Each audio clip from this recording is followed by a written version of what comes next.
नमस्ते। मैं डॉक्टर राधा माली, घंटी आधारित शिक्षिका, अर्थशास्त्र विभाग, जेएलएन कॉलेज चकधरपुर, कोल्हान विश्वविद्यालय से।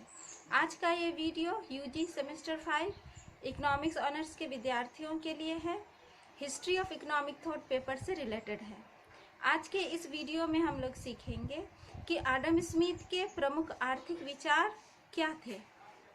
तो आइए चलिए हम लोग एक एक कर आडम स्मिथ के प्रमुख आर्थिक विचारों के बारे में हम लोग चर्चा करते हैं। आडम स्मिथ के सबसे पहले आर्थिक विचार जो उनका है वो है श्रम विभाजन से संबंधित उन्होंने जो विचार दिया था। श्रम विभाजन के संबंध में आडम स्मिथ का विचार था कि किसी भी राष्ट्र का जो श्रम होता है वही उस राष्ट्र के लिए धन और उस राष्ट्र में उत्पादन करने का प्रमुख साधन होता है। किसी भी राष्ट्र की जो उत्पादन कैपेसिटी है या उसका जो धन है वो मुख्य रूप से श्रम पर ही निर्भर करता है और इस प्रकार उन्होंने श्रम को ही वस्तु के मूल्य के माप का एकमात्र साधन समझा, या हम लोग कह सकते हैं कि वस्तु के मूल्य का एकमात्र मापक उन्होंने श्रम को ही समझा। आडम स्मिथ की जो पुस्तक है उसमें हम लोग देखते हैं कि उन्होंने of the division of labour नाम का जो उनका अध्याय है, जो चैप्टर है, इसमें उन्होंने श्रम विभाजन के बारे में लिखा है, उन्होंने बताया है और उन्होंने ये कहा है कि किसी भी राष्ट्र का विकास तब संभव है जब उस राष्ट्र में श्रम विभाजन हो। श्रम विभाजन से क्या क्या होता है, तो उनका कहना था कि श्रम विभाजन के द्वारा श्रमिकों की दक्षता में वृद्धि होती है। दूसरा लाभ उन्होंने कहा था कि इससे समय की बचत होती है और उन्होंने कहा कि इससे नई मशीनों के आविष्कार की भी संभावना उत्पन्न होती है। आडम स्मिथ का कहना था कि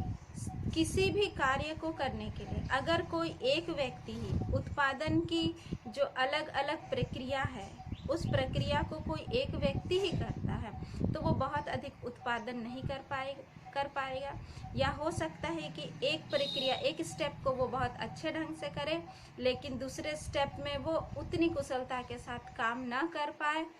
तो इस तरह से कुल उत्पादन जो है वो जीरो हो जाएगा। जीरो तो नहीं होगा लेकिन कुल उत्पादन जो है वो कम हो जाएगा। आडम स्मिथ का मानना था कि अगर किसी भी कार्य के लिए हम लोग श्रम विभाजन करते हैं, एग्जाम्पल के तौर पर मान लेते हैं कि जिस तरह एक कार्य को करने के लिए अगर 10 लोगों को हम लोग काम पर लगाते हैं, 10 अलग अलग ढंग से उस काम को करना पड़ता है, 10 अलग अलग स्टेप फॉलो करने के बाद वो उत्पादन की प्रक्रिया पूरी होती है, तो उस 10 अलग अलग स्टेप में 10 अलग अलग व्यक्तियों को लगाना चाहिए। तो इसमें क्या होगा, एक व्यक्ति एक ही स्टेप से रिलेटेड काम करेगा और वो उसी में दक्षता हासिल करेगा। उसके बाद उस वस्तु के उत्पादन से संबंधित जो नेक्स्ट स्टेप है उस नेक्स्ट स्टेप को कोई दूसरा व्यक्ति करेगा और वो उसको अच्छे ढंग से करेगा। इसी तरह से जैसे जैसे उसका स्टेप चेंज होते जाएगा वैसे वैसे अलग अलग व्यक्ति आते जाएंगे और वो लोग अच्छे से करेंगे। इसमें क्या होता है कि समय का बचत हो जाता है, बीच में टाइम गैप होता है। पहला बेनिफिट तो ये होगा कि एक स्टेप के लिए जिस आदमी को लगाया गया है, जिस श्रम को लगाया गया है, वो बार बार उसी काम को कर रहा है, तो एक ही काम को बार बार करते रहने से उसका जो वर्किंग कैपेसिटी है, जो उसका काम करने की जो दक्षता है, उसमें वृद्धि हो जाती है। उसके बाद जैसे कि अगर कोई एक व्यक्ति एक स्टेप को ख़त्म करने के बाद दूसरा स्टेप शुरू करता है तो इस बीच में टाइम गैप हो सकता है, तो उत्पादन कम हो जाएगा। लेकिन अगर दोनों स्टेप में दो अलग अलग व्यक्ति रहे तो एक स्टेप का काम खत्म होने के बाद तुरंत दूसरा स्टेप का भी काम शुरू हो जाएगा, क्योंकि दूसरा व्यक्ति वहाँ रेडी है उस काम को करने के लिए।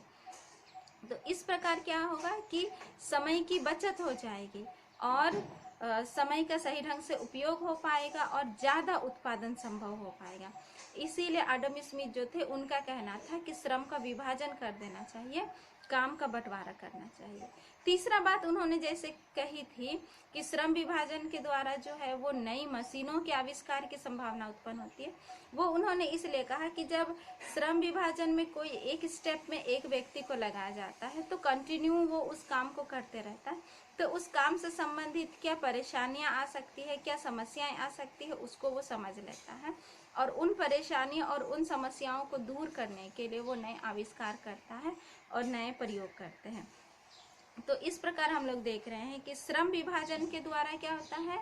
कि कुल उत्पादन को अधिकतम किया जा सकता है और जो भी वस्तुएं उत्पादित हो रही है उसका गुण और उसका क्वालिटी भी अच्छा रहेगा। तो ये उनका कहना था। तो एडम स्मिथ ने श्रम विभाजन के बारे में जो भी बातें कही, जो कंसेप्ट दिया, उसके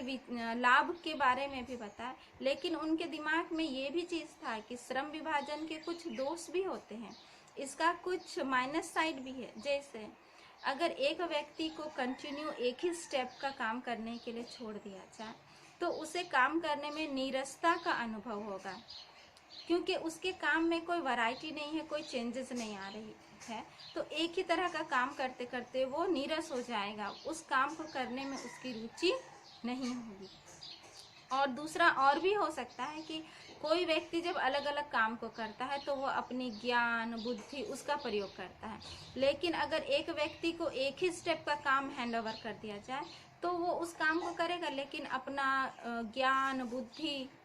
उसको वो इस्तेमाल नहीं कर पाएगा। बस वो एक लेबर के रूप में वो काम करते ही रह जाएगा कि काम करना है, उसके बदले में उससे पैसे मिल रहे हैं, लेकिन वो कुछ नया सोचने के बारे में वो प्रयास नहीं करता है। तो इस प्रकार उन्होंने ये भी कहा कि श्रम विभाजन के चलते क्या होगा कि एक ही कार्य को निरंतर करते रहने से श्रमिक लोग जो हैं वो कार्य के प्रति उदासीन हो जाएंगे और उनका जीवन जो है वो नीरस हो जाएगा। आगे उन्होंने ये भी कहा कि श्रम विभाजन तब संभव है जब वस्तुओं की मांग अधिक हो, क्योंकि जब वस्तुओं की मांग अधिक होती है तो उस समय क्या होता है, बड़े पैमाने पर उत्पादन की आवश्यकता पड़ती है, और जब बड़े पैमाने पर उत्पादन किया जाता है तो उसी समय श्रम विभाजन जो है वो संभव हो पाता है। अगर वस्तुओं की मांग कम रहेगी और उसका उत्पादन कम किया जाएगा तो कम क्वांटिटी में उत्पादन करने के लिए श्रम विभाजन की जरूरत नहीं होती है, कम ही लोग उस काम को कर सकते हैं। तो इस प्रकार हम लोग देख रहे हैं कि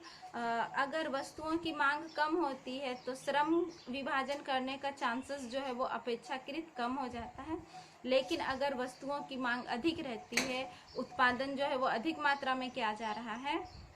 तो वहाँ पर श्रम विभाजन करने का चांसेस आ जाता है और वहाँ पर किया जा सकता है, श्रम विभाजन की संभावनाएं बढ़ जाती है। तो इस प्रकार मांग अगर बढ़ता है तो श्रम विभाजन की संभावनाएं उस उद्योग में, उस इंडस्ट्री में बढ़ जाती है। आगे हम लोग और भी देखते हैं कि श्रम विभाजन तब पॉसिबल हो पाता है जब पूंजी की मात्रा अधिक हो, क्योंकि अगर अधिक मात्रा में उत्पादन करना है तो उसके लिए पूंजी की मात्रा भी अधिक होनी चाहिए। कम मात्रा में उत्पादन किया जाएगा, पूंजी की मात्रा कम रहेगी तो वहाँ पर श्रम विभाजन नहीं किया जा सकता है। तो श्रम विभाजन को संभव बनाने के लिए पूंजी की मात्रा भी अधिक होना चाहिए, तभी जाके ही श्रम विभाजन संभव हो पाएगा। तो इस तरह हम लोग देखते हैं कि एडम स्मिथ जो है वो पहले अर्थशास्त्री थे जिन्होंने श्रम विभाजन से संबंधित जो अपने विचार थे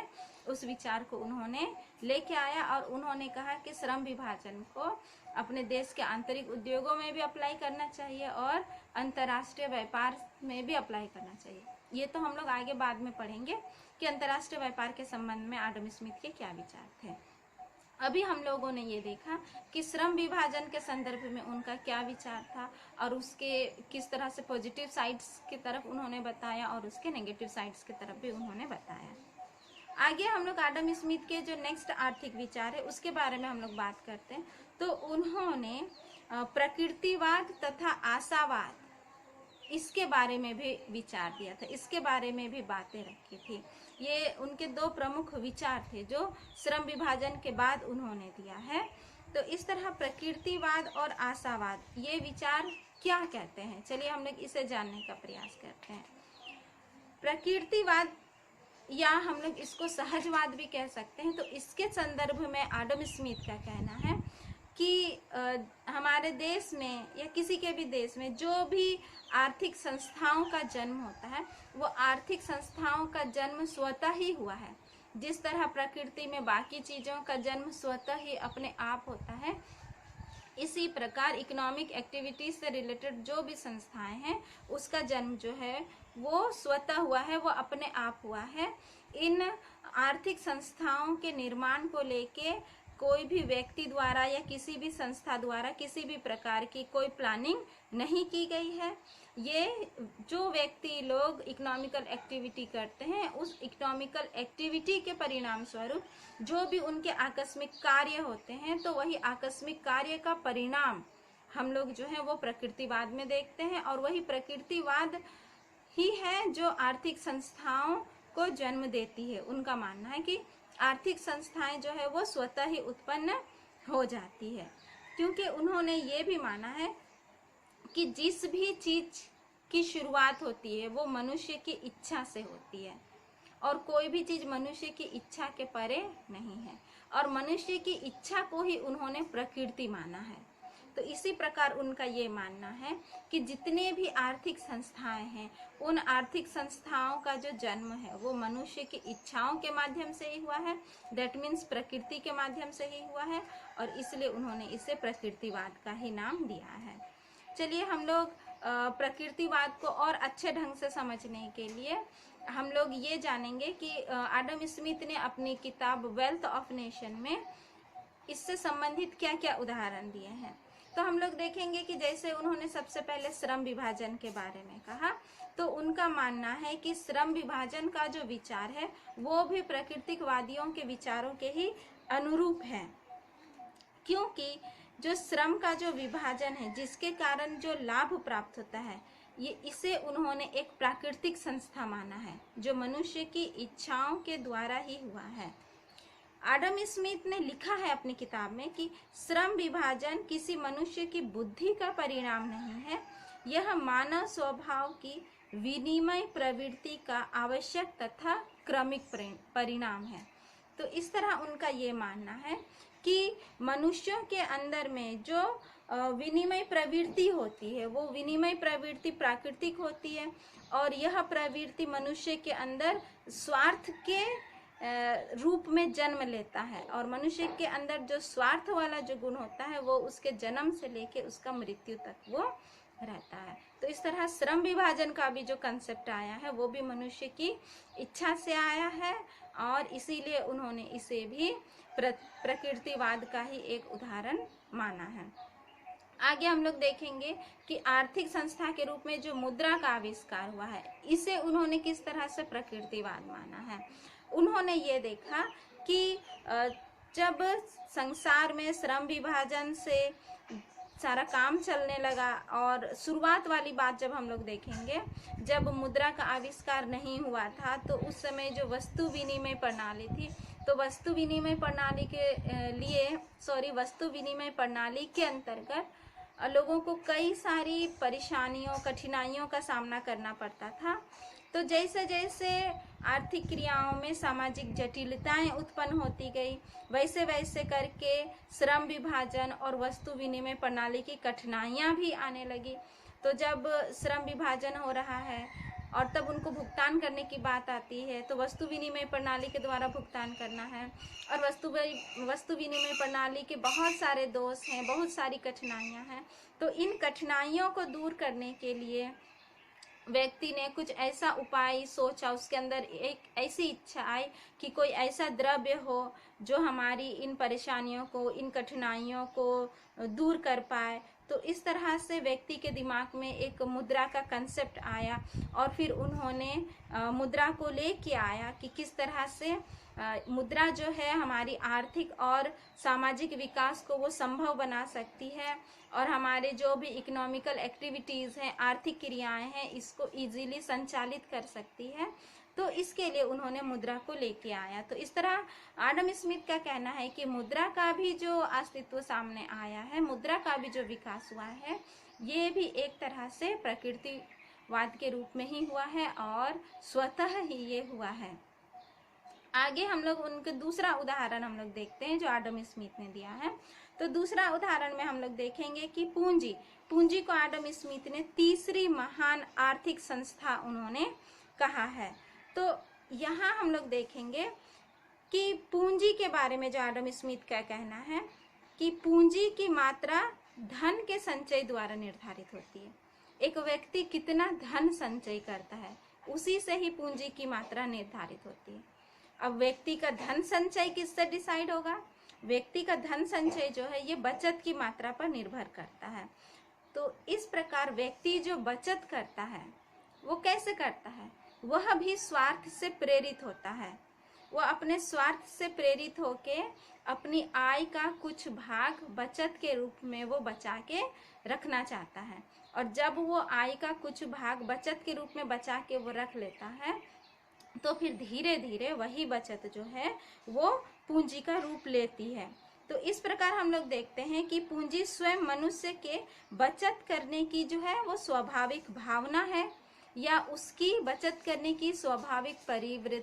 परिवृत्ति का ही ये परिणाम है, ये उसका रिजल्ट है। तो इस प्रकार हम लोग देखते हैं कि व्यक्ति जो है वो पहले बचत करता है और उसके बाद वो आर्थिक परिस्थितियों से प्रेरित होकर, अपने उद्देश्य से प्रेरित होकर उस बचत का वो विनियोग करता है, ताकि वो अपनी स्थिति को और अच्छा कर सके और अपना लेवल को वो उठा सके। तो इस तरह से मनुष्य के अंदर में जो स्वार्थ की भावना होती है तो वो उसके अंदर ही रहता है, जो उसे प्रेरित करता है। इसी प्रकार पूंजी भी जो है ये भी कहीं ना कहीं व्यक्ति के स्वार्थ के कारण ही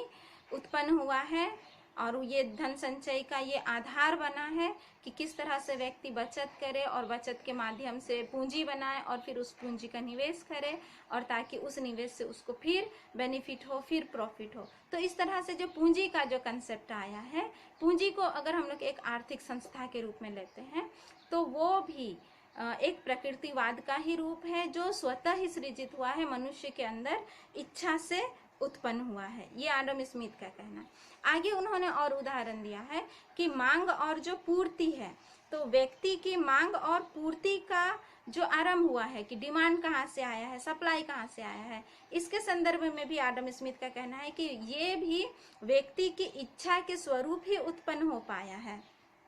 और उनका ये मानना है कि मांग और पूर्ति जो है इन दोनों में स्वतः ही समानता का गुण पाया जाता है।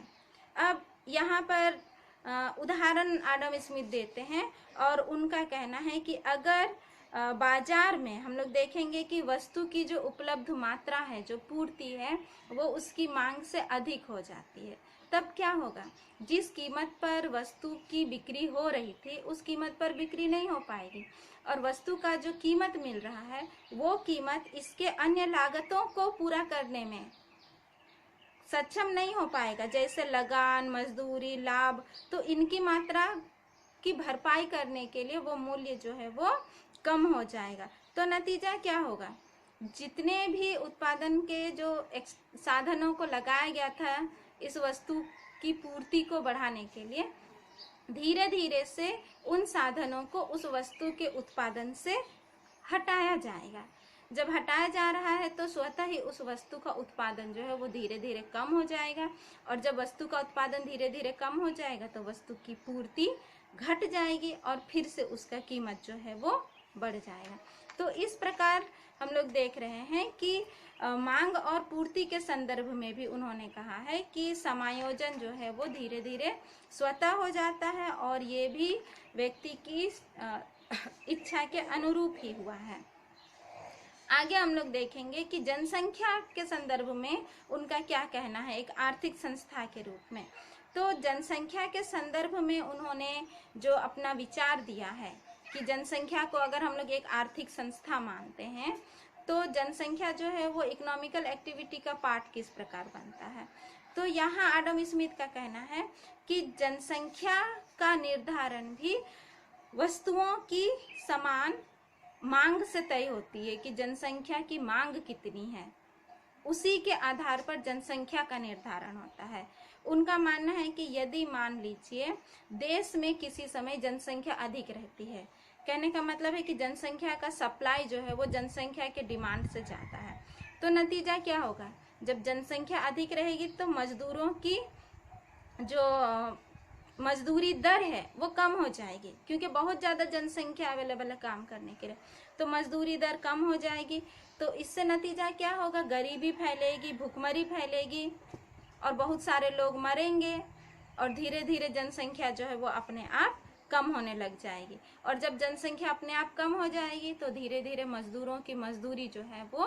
बढ़ने लगेगी। तो इस तरह हम लोग देख रहे हैं कि अगर जनसंख्या जो है वो जितनी जनसंख्या की मांग की जा रही है उसकी तुलना में अगर जनसंख्या की पूर्ति कम है तो उस सिचुएशन में क्या होगा, मजदूरी दर ज़्यादा होगा। जब मजदूरी दर ज़्यादा हो जाएगा तो लोग अच्छे से रहेंगे, अच्छे से खाएंगे पिएंगे, शादी करेंगे और फिर जनसंख्या बढ़ाएंगे। तो इस प्रकार से वो देखते हैं, उनका कहना है कि जनसंख्या भी जो है वो मुख्य रूप से उसके मांग के आधार से तय होता है और उसमें भी जनसंख्या के मांग और पूर्ति में भी स्वतः समायोजन हो जाता है। तो इस प्रकार सभी मनुष्य हमेशा ही स्वार्थ की भावना से प्रेरित होता है और उसी के अनुरूप वो कार्य करता है। आगे एक आर्थिक संस्था के रूप में जो वो उदाहरण देते हैं वो है मुद्रा की मांग और पूर्ति के संदर्भ में। उनका ये भी कहना है कि मुद्रा की मांग और मुद्रा की पूर्ति में भी स्वतः ही संतुलन स्थापित हो जाता है। जैसे उनका कहना है कि अगर किसी समय मुद्रा की मांग की तुलना में पूर्ति अधिक हो जाती है, मुद्रा की पूर्ति अधिक हो जाती है, तो क्या होगा, मुद्रा की पूर्ति अधिक हो जाने से वस्तुओं की कीमतें बढ़ जाएंगी। तब बढ़ी हुई कीमतों पर वस्तुओं को खरीदने के लिए अधिक मुद्रा की जरूरत पड़ेगी और फिर मुद्रा की मांग भी बढ़ जाएगी। तो इस प्रकार मुद्रा की मांग और मुद्रा की पूर्ति में भी स्वतः समायोजन स्थापित हो जाएगा। तो इस प्रकार हम लोग देख रहे हैं कि एडम स्मिथ ने जो अपने प्रकृतिवाद या सहजवाद के संदर्भ में जो उन्होंने कहा है कि जितनी भी आर्थिक संस्थाओं का जो जन्म हुआ है, जिसके हम लोगों ने कुछ उदाहरण देके हम लोगों ने बात की, जैसे श्रम विभाजन हुआ, मुद्रा, पूंजी, मांग और पूर्ति, मुद्रा की मांग और पूर्ति, जनसंख्या, तो इन सब चीजों को हमने आर्थिक संस्था के रूप में उदाहरण के तौर पर हम लोगों ने यहाँ पर चर्चा किया और हम लोगों ने देखा कि किस तरह एडम स्मिथ का कहना है कि आर्थिक क्रियाओं में जो भी आर्थिक संस्थाओं का जो निर्माण हुआ है, जो जन्म हुआ है, वो स्वतः ही हुआ है। इसीलिए उन्होंने इसको प्राकृतिकवाद की ही रूप में माना है, उसी का ही उन्होंने कंसेप्ट माना है।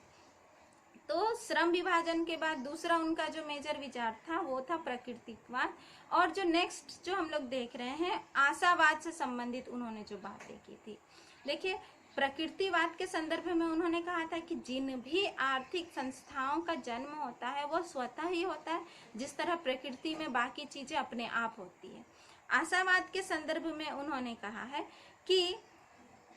है कि जितनी भी आर्थिक क्रियाएं होती है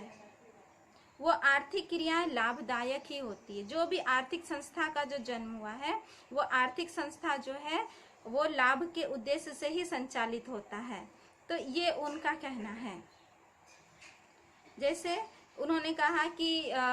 श्रम विभाजन हुआ या जिस तरह मुद्रा का आविष्कार हुआ,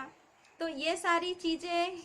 जो हुई, लास्टली इसका परिणाम क्या हुआ कि लोगों का बेनिफिट में इसको फायदा हुआ। अब इसको यहाँ पर एडम स्मिथ जो है वो प्रकृतिवाद और आशावाद दोनों को एक दूसरे के साथ में संबंध स्थापित करते हुए एक्सप्लेन करने का प्रयास करते हैं। जैसे उनका कहना है कि श्रम विभाजन जो हुआ, तो श्रम विभाजन में कामों को बांट दिया गया, लोग स्वार्थ की भावना से प्रेरित होकर ज़्यादा उत्पादन करने के लिए लोगों ने काम को बांटा। लेकिन जब काम को बांटा गया, श्रम विभाजन हुआ, तो इससे बेनिफिट क्या हुआ, उत्पादन अधिक हुई, कुल उत्पादन अधिक बढ़ा, राष्ट्र आय अधिक बढ़ी। और जब उत्पादन अधिक हुआ तो देश की कुल राष्ट्र आय में भी वृद्धि हो गई।